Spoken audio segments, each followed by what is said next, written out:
Fulaya mitam taktana torhlelom takn thin wangwat chungchang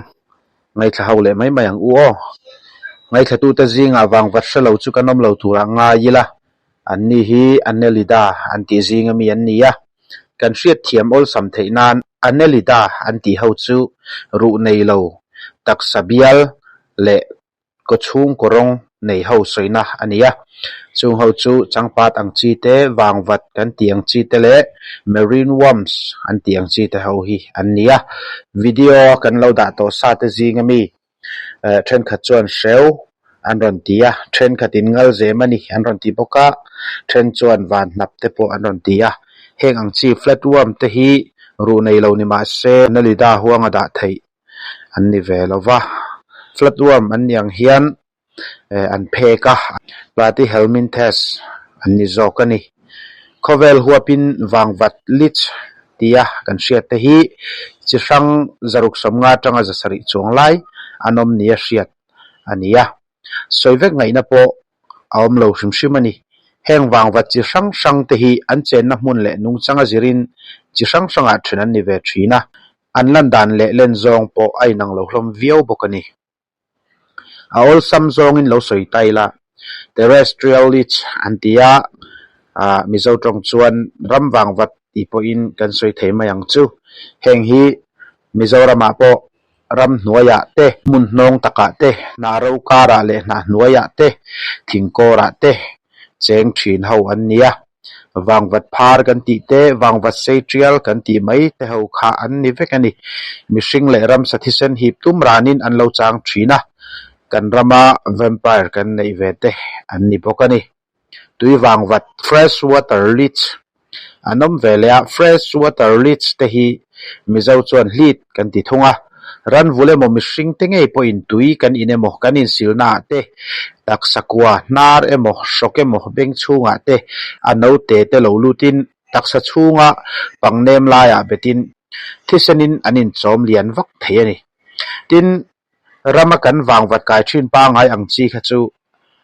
apruitling lian ber po centimeter soma tanga som panga inches li atanga inches rukvela seite anni theya asei zol ho po freshwater lich lian chi tak te hi chu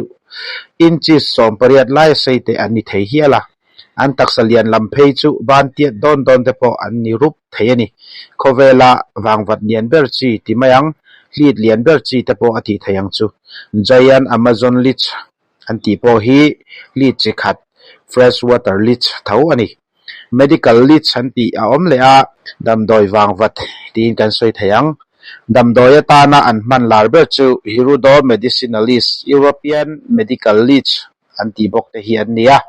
damdoi lam chia ta na an man tran na chu mihring taksa peng entirnan kutrang beng le vun shim zai fu tok lo le tliak ang chia te hian thisen zam kalvel fu tok lo awm thina chu tiang huna chuan damdoi wangwat ti mayang heng medical lich anti te hi an betir thina ti chuan an thisen te do tirin thisen kal dik lo turemo thisen block thisen zam in block om turang chi te an siam tha thei thina ni an tiani wangwat chil saliva a hian hirudin anti oma he hian thisen khal turaveng kata chu chuan thisen in no emo thisen khalin block asiam turte asiam tha theiani mitam tak phei chon hetia wangwatin achil saliva manga thisen khalmi alawa apai theina wang hian thisen khal lowa von that thei ani ti idea lo chuakin blood bank kan nei thei phani ten ti hiala tak nimo comment lama in ngai dan lo sei veru manlai huna kha chon dam lo nat na tam tak kha thisen bol lo wanga an ngai mai thina wangwat manga thisen hip chua hi damdoi thaber pakhata an ngai thin ni tunlai huna ero chuan manlai angin anazongin treatment atan wangwat hi an mang to lova plastic surgery le microsurgery harsa zual bika thisen zam kal tuang lo siam thatnan mithiam bik tak te manga man ani to zo kani anti bokani tuifin riat wangwat marine lich anom le a tuifin riat chunga nung chi hrang te taksa betin an thisen an dot ve thina ni wangwat te taksa mong lian lama hian invon be na sakar an neya phek bial deuh kan hravek ang chu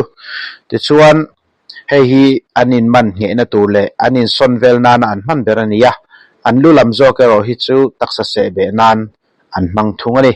wangwat te hian ha te takte te manga taksa an zuk lai hian mitam tak chuan na kan shami alova hei hi achan chu an se hian an taksa tang tuiril an chila ni ve mayang chu salaiwa tia an zia miu sia wangin hei hi an ti chuak tela chuta chuan nerve signal thluak kan hriat na thona na kan hriat theina te po thluak ne na thon tu ber lo block theitu anesthetic aum tel wangani wangwat zinga atam ber hi chu thisen hip thin ania mase wangwat zongjong hi thisen hip vek an ni le chuang lova thren khatero chu thil nung te takte ru nei lo chi te dola ei mai chi te po anom ve tho mai ni wangwat pakhat hian ataksari zong le tam tak thisen a hip lut theya wangwat puare me mai kan mu fo thinin arinoma thren khat phei chu an pualo tu khi an tla top mai ni hetianga trum khata thisen tam takan hip to ni chuan rei tak chodang mamo lovin an nungzui theiani an ti bokani kan rama hian ro sulai le thasik naya te ram noya wangwat mu tur an tam zole mem thina taksa khoi molai kil deuh dewa an bet du hle maya a hlau chi tan phei chuan man sak an ngai thina wangin an be na mun a fu viau lo phei chuan a boi thak du ang renga film khurangai viawani kil deuh lo kai ve to te po khan komena ronin puanzel theiani o in tla sung lo ula kan hriat tur poi mo tak mai chu mitam tak hian wangwatin min zuk ti kan hmu hian kan phoi hlok hal mai thina hetia kan han phoi thut hian an ha emo an hmui toi te chu bungin kan taksa atang zui theya chu chuan infection asiam ve theya then khat phei chu apun zuya adam nuwa po aserwak thei nge ni wangwa zuk na ser nei rang te po anom cheu mai ni hei wang hian wangwa thian tur an neya ngai te po anom pha mase wangwa thian tur an nei lova an hmuye mo an hatang wanga infection lo om zui wang ani ber zo kani chu wangin wangwa thi taksa abe chuan po lui ai chuan thil sa hliau zeu emo thil allam chi tuibur sa da emo chi te po han ta tila an ho em maya an se na ti topin an mani len mani zok hi anin hnuk do ka chu tianga ti chuan taksa an hatang tur om lo nge zo kani ole tuna chuan wangwat hian mitan nei boxi lo ma se tinge han kalpel hian rang tak tak kan taksa an lo be mai thin na chan hi min mu thei boxi lova ti ngai to na om theianga hei hi achan chu wangwat hian mit pa ngai tak nei lo ma se an taksa chunglama hian borok chavel movement vibrations strathei tur sensory cells thatak mai an nei wangle an nei thil dang om te taksalum na body heat lo hriat theina thatak mai an nei wangani ber maya an hnayaram sa emo mihring te kan kal khan kan taksalum na kha an lo hriat thei ba ka thil chavel hriat theina sensory cell mangin an lo hra zung theya chuwang chuan kan hriat lo karin an ron pakai zung mai ani wangwat te hian in thla pun lama dangdai deuh maina an nei boka an mani hi hermaphrodites an nia hermaphrodites kan ti chu mi pakhatina anu emo apachi emo anei kop ang hi hermaphrodites an ti ni ma se wangwat te hi anu le pachi kem kop chu ni tho ma se chi thla tura ro chuan wangwat pani anin ton tho angaya chi anin thleng ton ve shim kha angai tla thung si ni wangwat laka hian in ven dan chete te thing deuh om ve a ram hnuai kaldonin ke pheikhok rong sang lam chi bunemo moza sei bunte gambut rubber pheikhok kan tiang si te kha bun na tha tin hemi ba ka hianin nimona na nuai soma in noi hian rim dang deuh anei ve wangin wangwatin an hnai du lo thin an ti boka tin chu mai ba ka chuan situi tuya chi choral sa ahanin spray te hian wangwatin chi hi an du lo khop maya cho taksa an be ngam lo pha theiani te pon ti bokani wangwat te hian vai hlo lam chi an du lo zia chu kan hra thawinarin oma entir nana wangwat hi sada inemo te han phul taila an ho em maya khatiang ang chi kha chu wangin vai hlo lam chi an du lo wangin tobacco juice vai hlo tui hanin hnoi te pawh hian wangwat a tha mai lo poin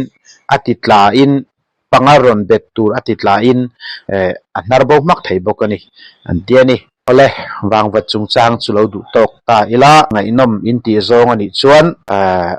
pa chuang zong te poin ron siam le kan tum don nia wangwat farm chungchang te pawh ngai nom zokin la ron soi le te pawh kan tumanga comment lama te chung chu tulin ti le ti lo te ngai thlang sun zom du le du lo te pawh in ron soi ve don nia